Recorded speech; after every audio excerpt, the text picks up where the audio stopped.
In the latest Passmark survey report, AMD tallies up to 40% of the PC processor market, the largest number in almost 14 years.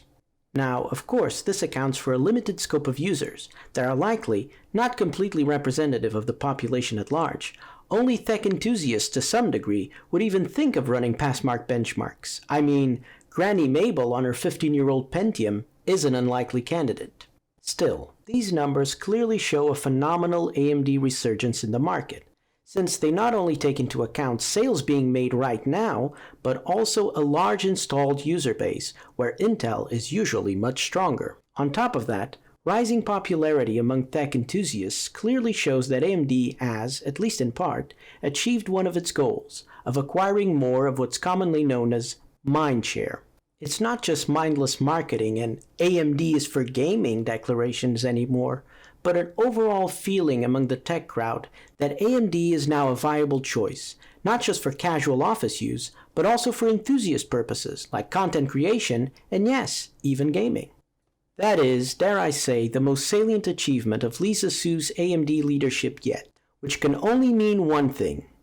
She's a Terminator, sent from the future to erase Intel from history. No, that's not what that means. More like we're finally in a competitive market environment, and it's up to Intel to answer back strong so that all consumers, no matter what brand they choose to buy, can continue to enjoy the benefits of it. Speaking of Intel, is the Comet Lake S generation that strong answer to competitive pressure we just talked about?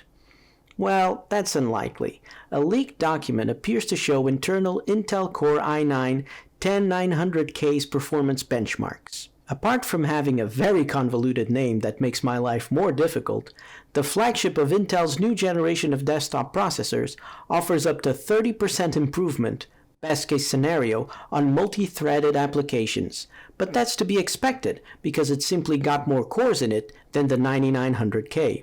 When it comes to single-core performance, though, it struggles to offer about 3% improvement over the past generation's flagship, and it does so by leaning heavily into higher clock speeds.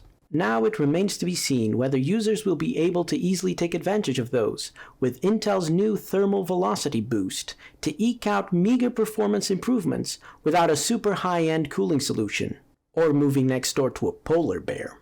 But that's not even the main issue. If a 10-core, 20-thread 9900K is all it is, that might still be an attractive proposition, depending on the price and your personal circumstances.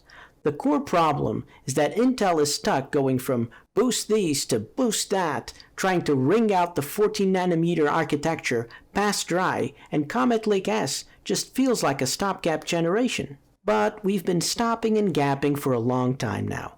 Everyone's waiting for Intel's new 10nm architecture, and for its muscled response to AMD's resurgence. And if these numbers are true, I think we still have some waiting to do. Speaking of brand spanking new architectures, TSMC is investing heavily in 2020, raising their expenditures from last year by about $4 billion. This investment is aimed at expanding its capacity for 7nm products in anticipation of a huge growth in demand later in the year, but even more so to create a sizable 5nm production line. The 5nm line will serve mostly to quell demand from Apple, which has reserved 2/3 of TSMC's 5nm production capacity already, possibly in anticipation of the upcoming iPhone 12, but also from Huawei, which is reportedly looking to dip its toes into the new architecture. Seems like it's going to be a busy year for TSMC. A Samsung factory, which produces both NAND and DRAM, has suffered a power outage, as they're wont to do, this time due to a power cable explosion at an electrical substation. The 1-minute power outage will reportedly be enough to take down the factory for the next 3 days, as damages are assessed and production resumed. As with all incidents of this nature, there's always a looming concern whether it can affect prices for the consumer, but with Samsung sitting on a big oversupply of both products, it's not likely it will. Your SSD prices are safe. For now. I mean, there's always other cables. More details about the upcoming Final Fantasy VII Remake are coming to light, with promotional materials being released. But now, some game footage of an upcoming demo has also been uploaded to YouTube. Beware of spoilers if you've never played this venerable JRPG, or if you're just looking to re-experience it all with a fresh outlook. But I'll leave the links to the videos below so you can take a little peek.